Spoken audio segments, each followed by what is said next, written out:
안녕하세요. 건강에 관한 이야기 하나하나 풀어보는 정의안의 건강 톡톡 한의사 정의안입니다. 자율신경에 이상이 있는 경우에 신체의 한 부분이나 또는 전체가 시리거나 뜨겁거나 하는 증상이 생기기도 합니다. 다리와 등은 시리고 추워서 막 덜덜 떨리는데 얼굴과 가슴은 열이 나서 답답하다는 이 증상은 도대체 시린 걸까요? 열나는 걸까요? 저는 하루 종일 시린 몸 환자들과 대면을 하고 있는데요.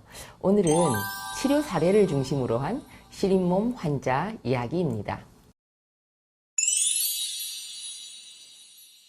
삼복더위에 딸과 함께 처음 내원하신 여사님이 있었습니다.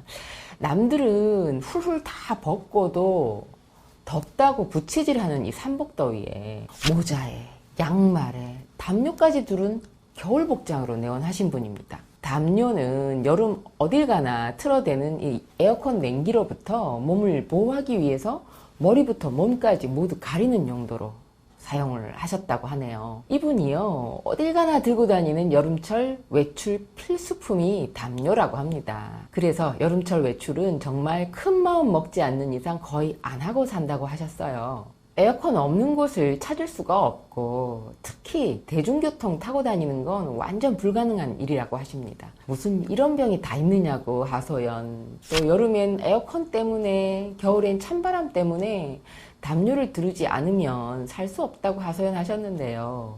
이분을 자율신경 기능 이상으로 시린 몸이 생긴 걸로 진단을 하고요. 한약 처방과 약침 치료 꾸준히 진행을 했습니다.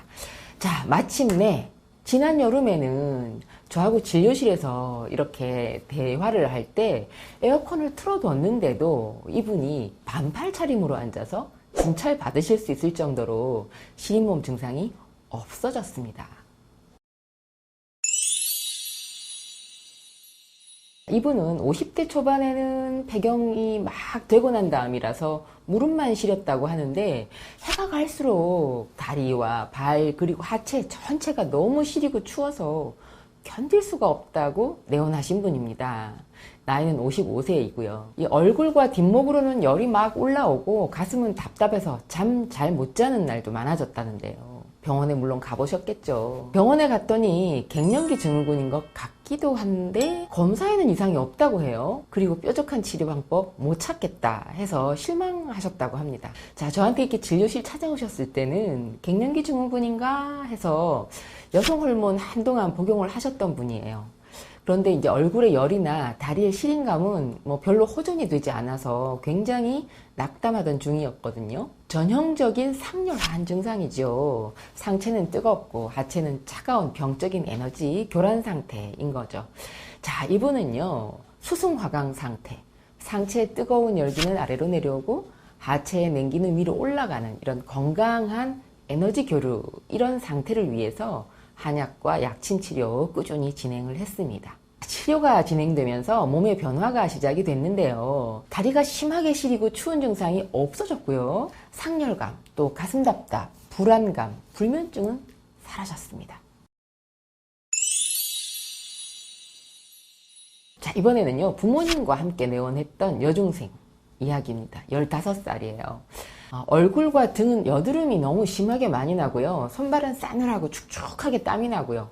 배는 차갑고 항상 소화가 안 되고 또 생리 전부터 끝나는 날까지 생리통이 너무 심한 학생이었어요.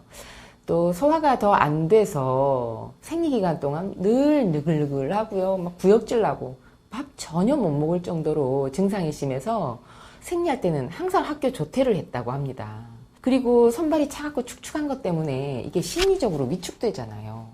그래서 학업에도 지장이 많고요. 또 생리통 너무 심해서 산부인과 진료도 받아봤는데 자궁과 생식기 계통에는 아무 문제가 없는데 스트레스가 많아서 생긴 증상인 것 같다. 이러면서 이 학생을 정신과 치료를 권유를 했다고 합니다. 자, 여학생들의 이런 시린 몸은요, 사춘기의 민감함, 그리고 또 가정 스트레스나 학업에 대한 압박감, 이런 정신적인 긴장의 원인이기도 하고요. 여성 호르몬의 영향을 예민하게 받기 때문이기도 합니다. 자, 그래서 손발이나 배가 찬 증상만 있는 것이 아니라 복통, 설사, 두통, 또 어지러움, 손발 저림, 식은땀, 그리고 다한증, 생리전 증후군, 생리통, 생리불순, 만성피로, 불면 이런 다양한 증상들이 함께 오죠. 치료가 진행되면서 생리 전후 그리고 시험 때 증상이 더했다 덜했다 하면서 호르몬 변화에 따라서 컨디션 업다운이 있기는 했지만 전반적으로 증상이 조금씩 안정됐고요. 점점 생리통과 생리전 증후군도 없어졌습니다. 그리고 몸에 변화가 생기면서 다양한 증상들이 없어졌고요. 무엇보다도 이 손과 발 그리고 배가 따뜻해졌고요. 성격도 밝아졌고 학업에 집중할 수 있는 힘도 생겼습니다. 자, 시린몸은요, 몸을 그냥 따뜻하게만 해준다고 해결되지는 않습니다. 시린몸을 민감하게 받아들이고 증폭시키는 이 교감신경과 또 안정시켜주는 부교감신경 기능에 문제가 생긴 걸 해결을 해야 증상이 없어지고 몸 상태가 좋아집니다. 국소적으로 시리거나 전신이 시릴 때, 또 자율신경계 균형을 잡을 수 있도록 전문가의 치료를 받으시길 바랍니다. 자, 오늘 영상은 시린몸, 냉증 있는 분들의 진료 사례 알아봤는데요. 첫 번째, 삼복더위에도 담요 둘둘 말고 오신 분. 두 번째, 얼굴은 열이 뜨고 다리는 엄청 차다는 분. 세 번째, 손발은 싸늘하고 배는 더 차가운 학생. 이런 진료 사례를 함께 살펴봤습니다. 오늘 영상 보신 분들, 날씨가 더운데도 담요, 핫팩 필요한 분이신가요? 에어컨, 선풍기 바람 견디지 못하는 분이신가요? 시린몸, 냉증일 수가 있으니까 전문적